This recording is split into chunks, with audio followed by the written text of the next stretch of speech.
Pakistan. An estimate of damage and loss has exceeded $30 billion. And this all happened despite our very low carbon footprints, and yet we became a victim of something with which we had nothing to do. And of course, it was a man-made disaster. Mr. President, the priorities of Pakistan have never been clearer. First, the global goal on adaptation needs to be prioritized, both in terms of financing and timelines. We are yet to see the promised half and half balance in adaptation and mitigation finance. The current financing gap is too high to sustain any real recovery needs of those on the front lines of climate catastrophe. Second, loss and damage needs to be part of the core agenda of COP27 to meet the pressing humanitarian needs of those that are trapped in a crisis of public financing fueled by debt and yet have to fund climate disasters on their own. This is simply unjust and unfair, to say the least. Third, Mr. President, climate finance must be clearly defined as new, additional and sustained resources with a transparent mechanism that meets the needs of developing and vulnerable countries with the speed and scale that is required. There should now be total clarity on what actually counts as climate transfer and what counts as development finance. For instance, as they often overlap. Excellencies, we have been talking for years, but have failed to even agree on the basics. Pledges made at the Copenhagen COP15 in 2009 for mobilizing $100 billion per annum by 2020 have still not been realized.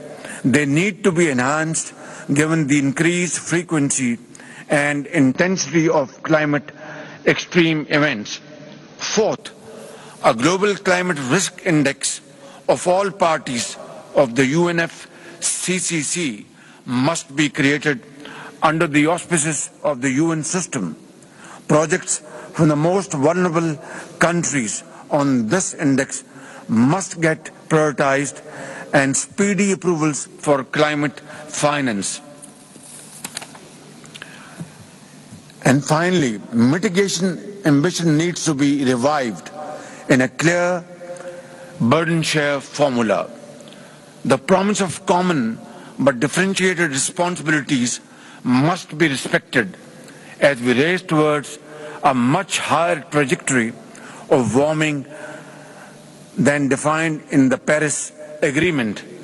Pakistan's 2030 ambition in the indices are already higher than many countries, but we understand our responsibilities as we move towards a net zero plan once we recover.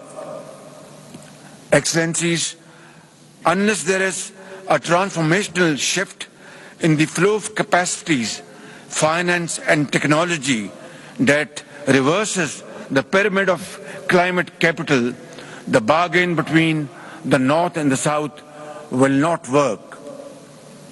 I want to share something with you. While we were grappling and fighting against this torrential floods which hit Pakistan very severely, we had to import wheat, palm oil, and of course, very expensive oil and gas spending around about $32 billion to finance its import. On the other, we have repurposed, redirected our meager resources to meet the basic needs of millions of households affected by these devastating floods. We had to dish out about $316 million through a program by the name of Benazir Income Support Program to provide an amount of $113 per household to about 3 million households in flood-affected areas. And now winter is setting in, and we need to provide shelter, homes, medical treatment, and food package to these millions of people in different provinces of Pakistan, for which we are spending billions of rupees from our own meager resources.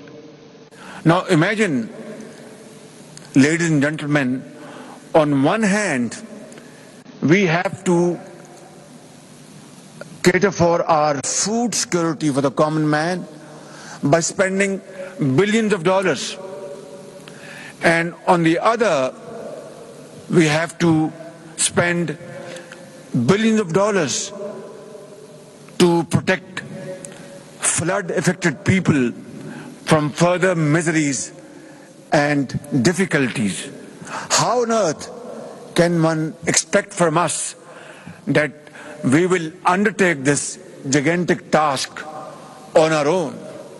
Of course, we are thankful to international community for helping us in this difficult time, coming to our rescue through donations and through stuff which have been shipped through air freights and of course through sea routes. But the gap is humongous. The gap is widening by the day. Therefore, it is the duty and responsibility of Global North to understand our difficulties and our plight. We wouldn't want that tomorrow, God forbid, some other country should become a victim of this climate-induced disaster, and I call it man-made disaster. It is extremely important that if we have to fight and rebuild and repair our infrastructure, which has to be resilient and adaptive, then of course we can only do through additional funding, not through additional loans and debts, because this would be a financial death trap. I hope this conference will not only listen to this message loud and clear, but convey this to all who have the power and financial muscle to change the course of history loud and clear. And that is what this conference is meant for. Ladies and gentlemen, it is now or never. For us, there is indeed no planet B. I thank you for your patience. God bless you. Thank you.